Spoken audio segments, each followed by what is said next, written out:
Welcome to a special announcement episode of It's a Mimic, where you never know what you're going to get. I'm Adam, and with me today is Ehlwyn, and we're going to get to know a little bit about her. In this quick episode of the It's a Mimic podcast, Ehlwyn's going to roll 10 times on a d20 table and answer 10 questions so that you, the listener, can get a better understanding of who your hosts are and what unique experiences they're going to be bringing to the table during the next iteration of It's a Mimic. But before we get started, let's get into the three most important questions. Question 1, what's your professional background and what do you do for work by the broad strokes?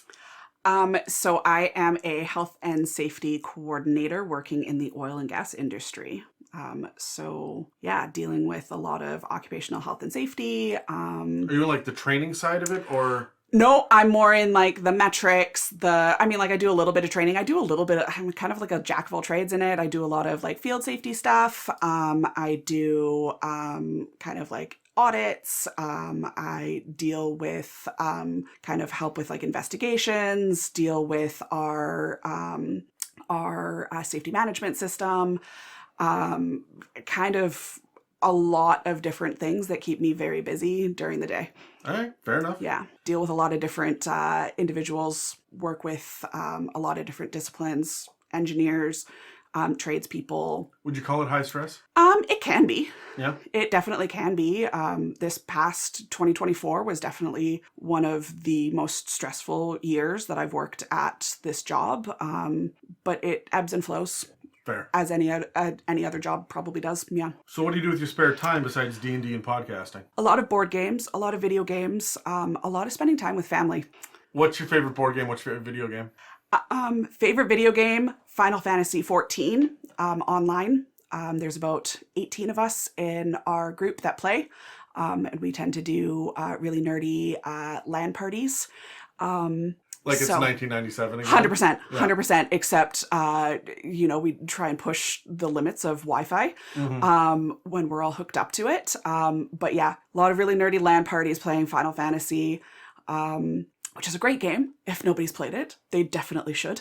And then Betrayal at the House on the Hill is my favorite board game.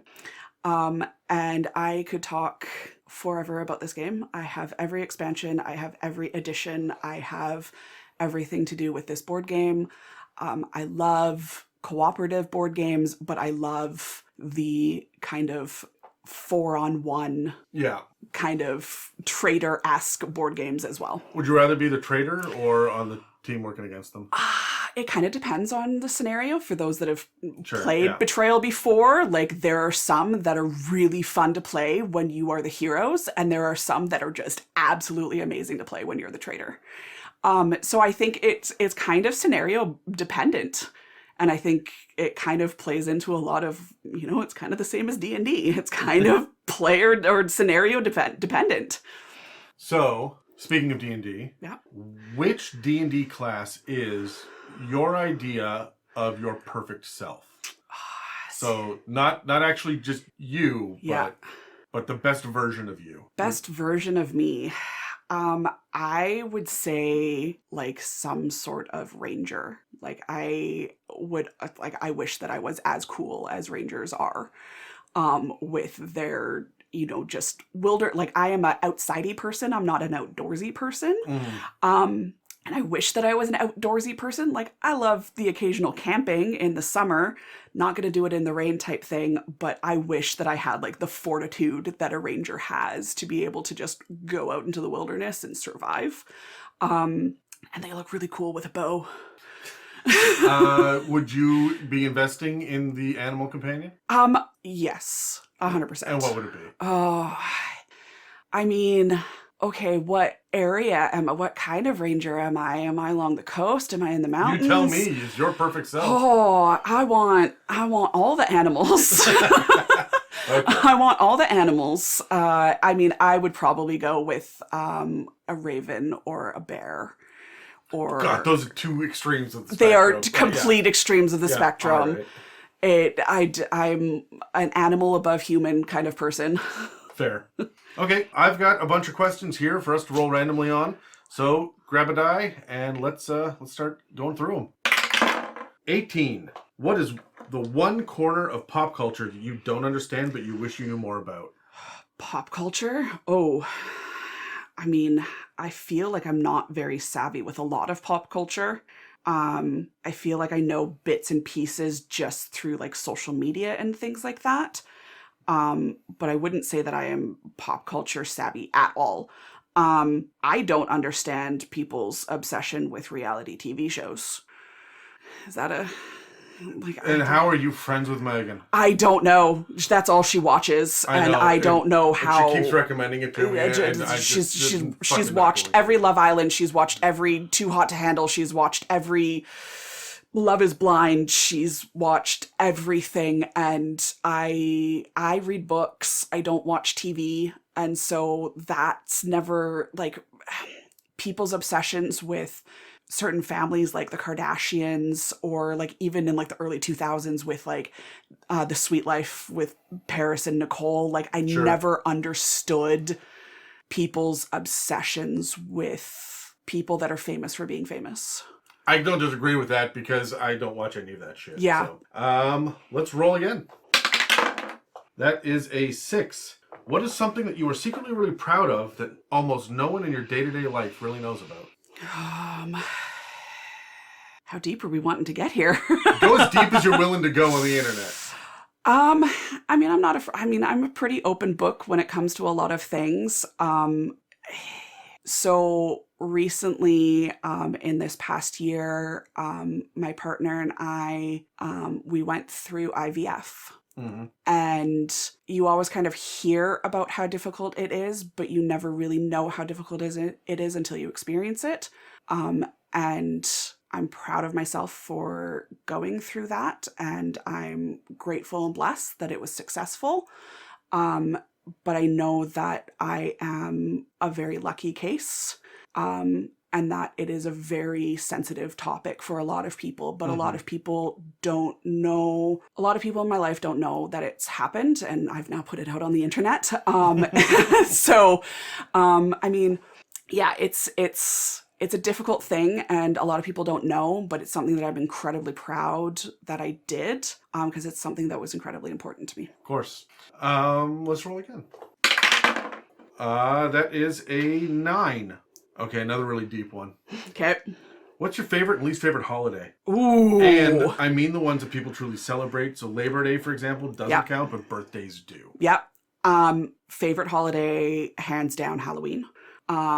For many a reason. I would say Halloween for sure, but more like end of October, beginning of November, with Samhain, which is a Wiccan holiday.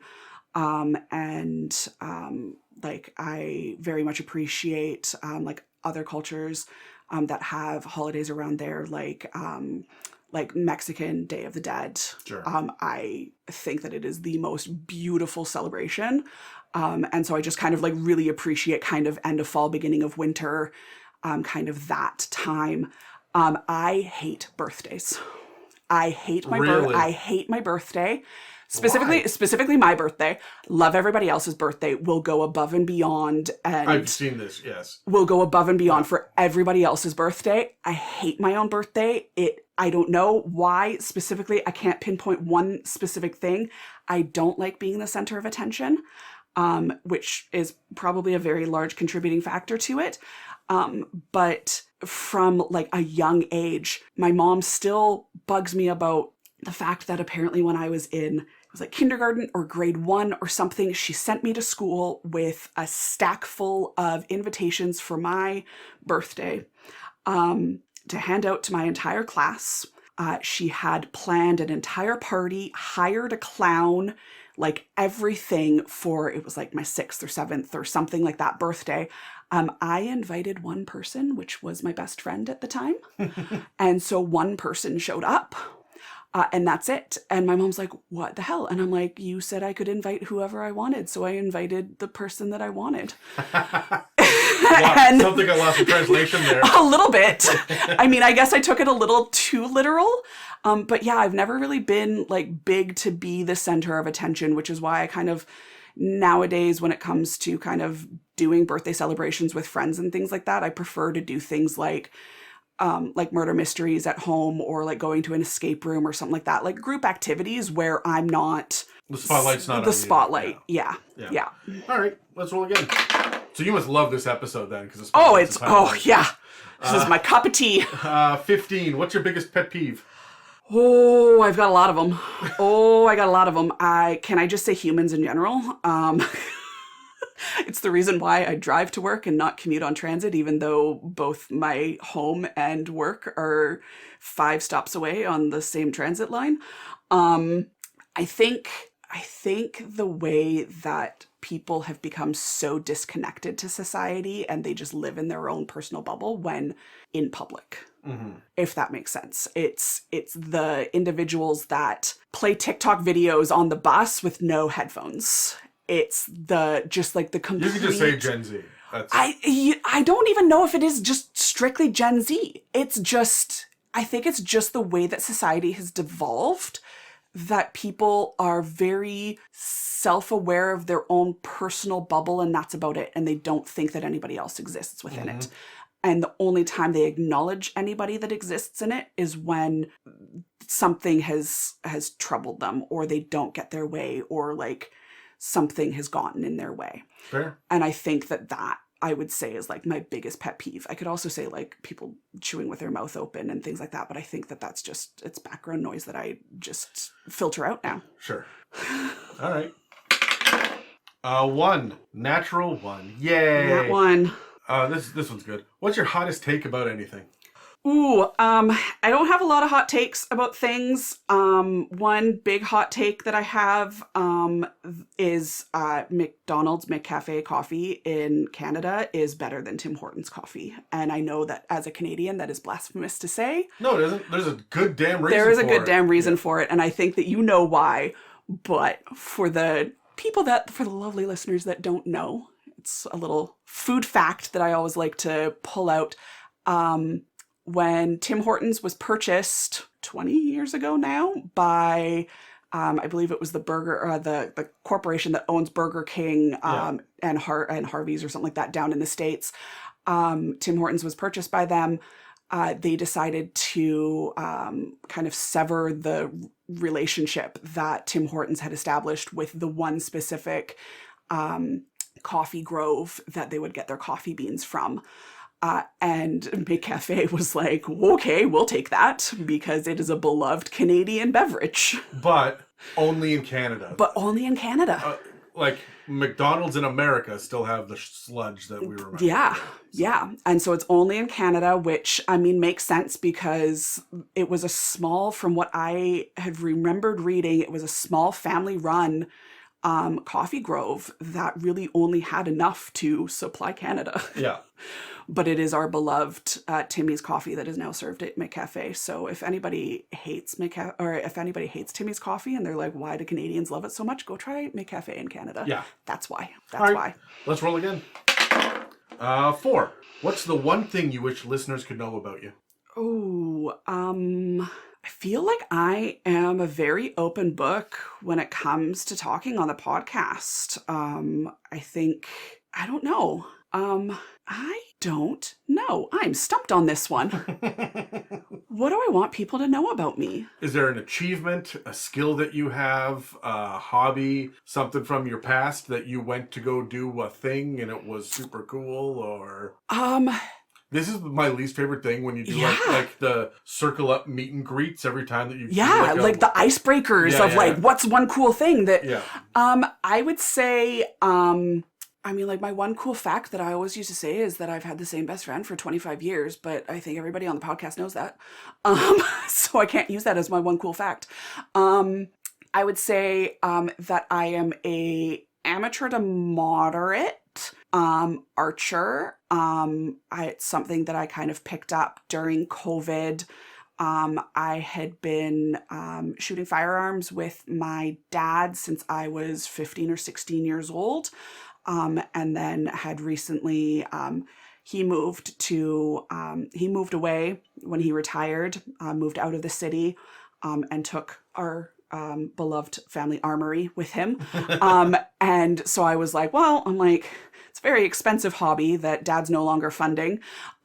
So, Right, yeah. So what's going to be cheaper, but along the same lines? So I picked up archery, and have been getting pretty good. Not to toot my own horn, but usually in 2 tries at the fair that we have that comes during the summer, I can hit the crossbow bullseye on those wonky crossbows that aren't sighted properly, because I can usually figure it out after the first shot of where I need to aim. Yeah. So I've gotten pretty good at kind of like being a marksman like that, a little bit. But yeah, I would say, I mean, I think that that's kind of why I always want to become like a ranger or something like that, is because they're like super cool. One of my favorite facts about you. Okay. Yeah. So hold on. So I'm going to give you the real answer, and I'm going to give you my smarmy bullshit answer. Okay. Okay. My real answer is that Mia made me sit down and watch Twilight a couple of months ago. Yeah. Like the whole fucking thing. Yeah.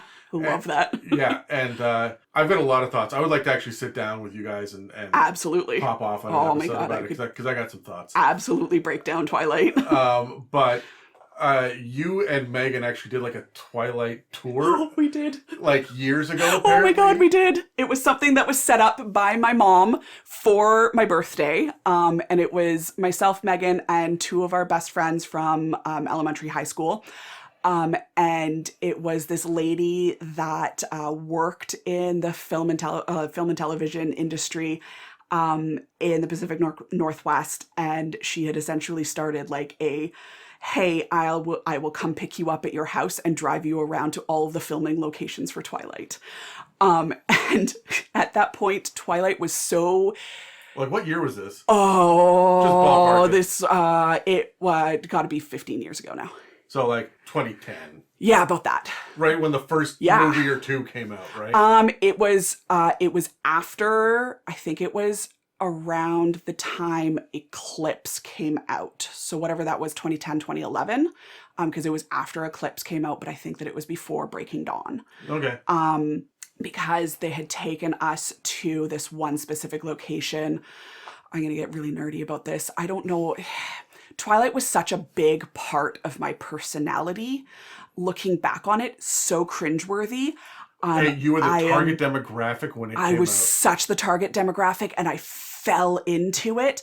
I am just so glad that I was not the one that got a tattoo of it. Did Megan get a... No, she didn't. No, none of us did. But there are definitely, there are a lot of people out there that got Twilight tattoos, or that get like tattoos of their like these really cringy fandoms now. I would probably maybe get one as like an actual joke. Like...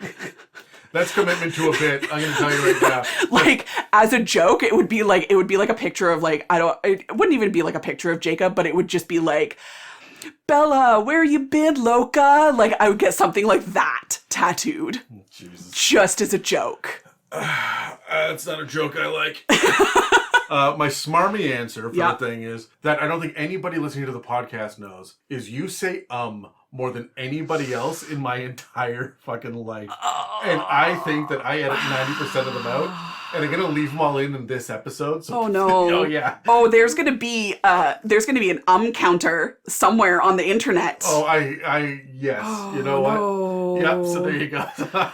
I think that's just my brain doesn't like pauses when it like silence when it thinks, so it just spits out when I'm processing and thinking. That's exactly it. And you want that placeholder so that nobody else cuts in, right? However, on a podcast, we cut the silence out with a tool. Yeah. So sometimes I have edited you going like it cuts out all of the dead spaces. It's been really funny. That's just my brain. That's how my brain thinks. Everybody has their own verbal vocal tick. Yeah, that's like Casey is the lip smacker of and she's also the before every other fucking like I am in there pulling out like all of these little bits and quirks, and I'm gonna stop doing that pretty quick. because it's eating my fucking. I spent days of my life on uhs and ums, but I am also an person. But you right now, and you're the newest one on the podcast. 2025 resolution, man. Cut out those ums. Yeah, you're gonna record your next episode, and you're gonna get like 3 ums into it, and just have a mental breakdown. I probably will. Yeah, you're welcome. I appreciate that. Looking forward to it. Yeah, let's roll another die. Oh, 2. Nope. 3. That was a 3. You wake up tomorrow and everyone in the world has painlessly and immediately vanished.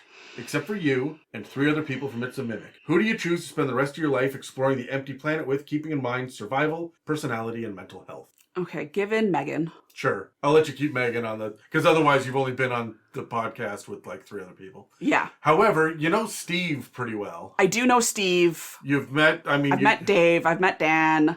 I met Kyle. You got. I know you. Drunk at a wedding with Charlie, Yeah. Oh, Charlie. Oh, sweet Charlie, I love you so much. He was so fucked up. He was comfortable and he had a good time, man. Yeah. It was what he needed. He was almost as drunk as Dan. So I maybe it's just because Dan's a hell of a lot older, but I feel like Dan just hid his drunk a lot better. No, Dan went outside and gave a 20-minute sermon about the difference between Canadian Thanksgiving and American Thanksgiving. I missed that. To all of Mieka's cousins, held them captive for a drunken speech that he was so blackout drunk he did not remember doing. Why do we not have video evidence of this? That is a damn good question, because Mieka was the one that was there for it. I didn't see any of this. I'm gonna have to talk to that wife of yours. I'm gonna have to say Dave. A survivalist. That man, I have heard stories of that man walking into our forest and coming out like 7 days later with like a switchblade and the clothes on his back. Like and he walked in naked without a knife. God knows where he got the clothes. Yeah. Who knows? I would say Megan, Dave, and let's go Mieka, because she's just... In a post-apocalyptic setting, that is a brave choice. I love my life, but oh my God. She's just gonna be that, like, reality check and source of just hilarity that I think that I'm gonna need in my life at that point. I'm gonna be completely honest with you. You slept on Peps because she's a survivalist hunter shit as well, right? Okay, I only got 3. Okay, fine. And Peps is down in Ohio. How am I gonna get down to Ohio? It's not like there's going to be traffic. I guess. I was thinking more like local. Sure, fair enough. Let's roll again. That is... Oh, you got a natural 20. You did a 1 and a 20. So here we go. What are your 3 genie wishes? But wait for it. No gotcha moments, so you don't have to worry about it. Your intention is fine. Yep. So, I'm not going to pull the rug out. And also you have to follow the Aladdin rules. No bringing back anyone from the dead, no forcing anyone to fall in love with you, and no additional wishes. Yeah. So this was one that I always thought of when I was a kid. Was I always wanted, like, almost kind of like an infinite money hack, because it's like, really, when you ask for infinite money, where are you actually going to put it all? Because, like, the genie's going to take it literal and going to give you, like, a fucking, like, Scrooge McDuck worth of, like, gold coins in a bank vault type idea. Of every time you want to pay for something, every time you reach into your pocket, you would have, like, the exact perfect change. You are about the 3rd person to say this now. Really? Yeah, this has come up. That is a thing.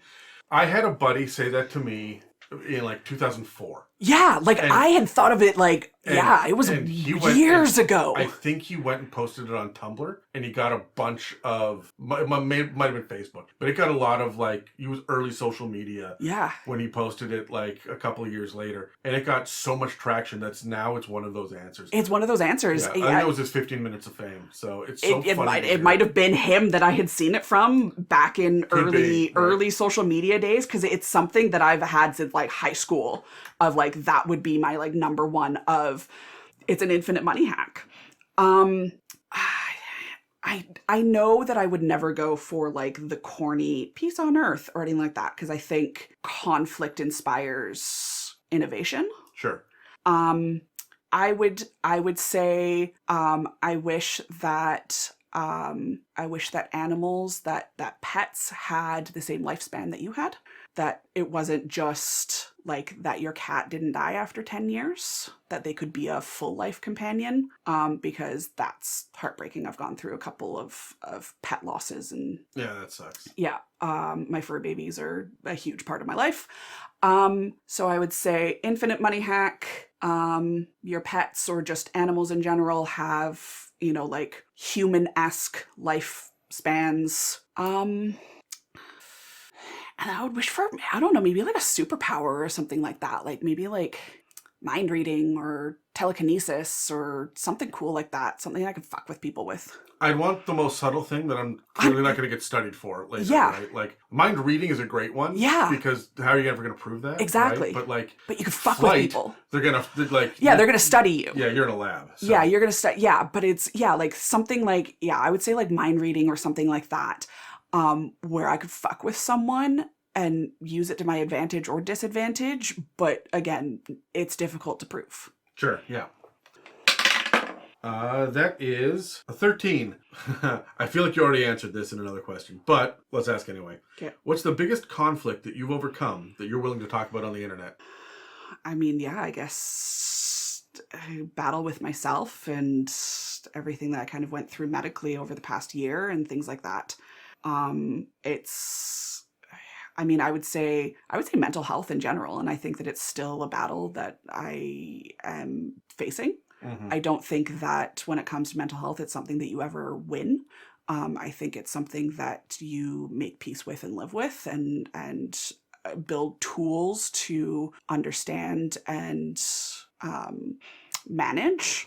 But I would say it's kind of having that self-awareness of like, this is a thing that's always going to be in my life.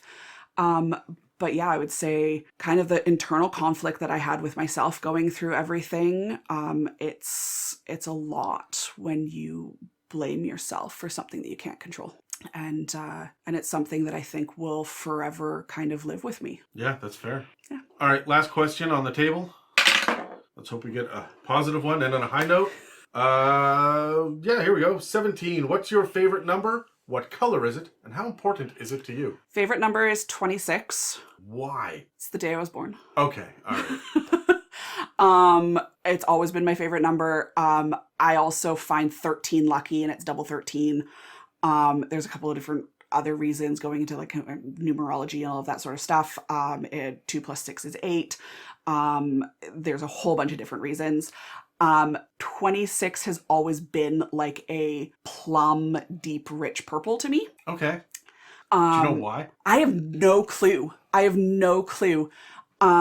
It might have to do with like, even numbers have always been connected to the primary colors for me, and like 2 and 3 are red and blue. Okay. And so 6 is like a darker blue. And so when you put 2 and 6 together, you get purple. It's weird things that my brain does when it comes to things like that. Okay. What was the other part of the question? How important is it to you? Like, how much does it impact your everyday life? It's my lucky number. It's my favorite number. If 26 is on the table, I will choose it as, I don't know, like a penny. Like I was like in high school when you had, pennies and things like that, I always went for 26. It is just the number that I choose. For those of you that don't know what a penny is. Oh, that's a Canadian thing, isn't it? Yeah, I think so. But it's like specifically in like girls' sports in high school. Yeah, it's like a little article of clothing that you wear instead of a jersey. It has a number or a color on it that indicates what team you're on. It almost looks like a safety vest. Yeah. That just like slips over. It's got elastics on the side. I honestly haven't heard that word in 25 years. I dredged that up from somewhere in the deep memory because I don't think I've used that word in about 25 years. So one last question that everybody has to answer. Okay. What's the most important piece of advice you have for D&D players? Doesn't matter if they're brand new or have 50 years of experience. Doesn't matter if they're a forever DM or a never DM. What do you want them to know? I would say there's kind of like 2 things that really stick out. One of it is just like, go for it. If you want to try that big thing, if you have a thought, if you kind of want to push the boundaries, don't be afraid to do it. Just try it. Worst you can do, roll a 1. You're not really hurting anybody. As long as it's within the safety of the group. Yeah, it's within the safety of the group. But I think the biggest thing is make sure that you keep your lines of communication open at your table. Player to player, player to DM, DM to player. Communication is always the most important thing to make sure that you keep the vibes, good vibes. Yeah. Because I have definitely seen poor communication. I've definitely seen favoritism and showboating and things like that that just absolutely ruin the vibe of a table. I'm saying Gotcha! I got you in the same episode. Absolute crisis at the moment. Well, you're welcome for that. Thanks.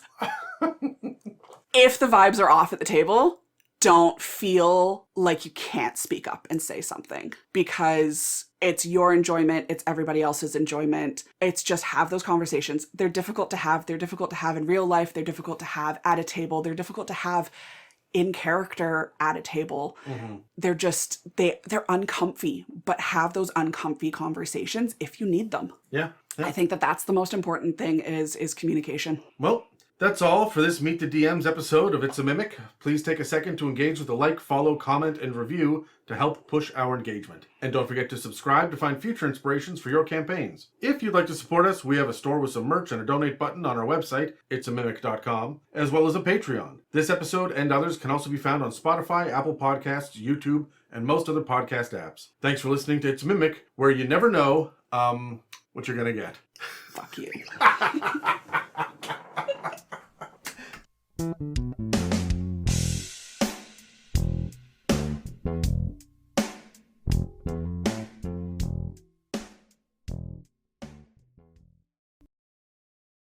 A weird little anecdote, because you said fur baby a minute ago. Yeah. So I had a friend who was pregnant and was going through kind of those classes that, you know. Like Lamaze and... And went with her husband, and they were first baby, but they are a little off kilter. Like they're some of my very best friends that I've known for years, but they're spooky people. Okay. And you can tell they're spooky people when they walk down the street. So they went and immediately went into this class of like love and breathing and happy, and stuck out like a sore thumb. But they are dog and cat lovers, and they've got all sorts of animals. They've been talking about their fur babies for years.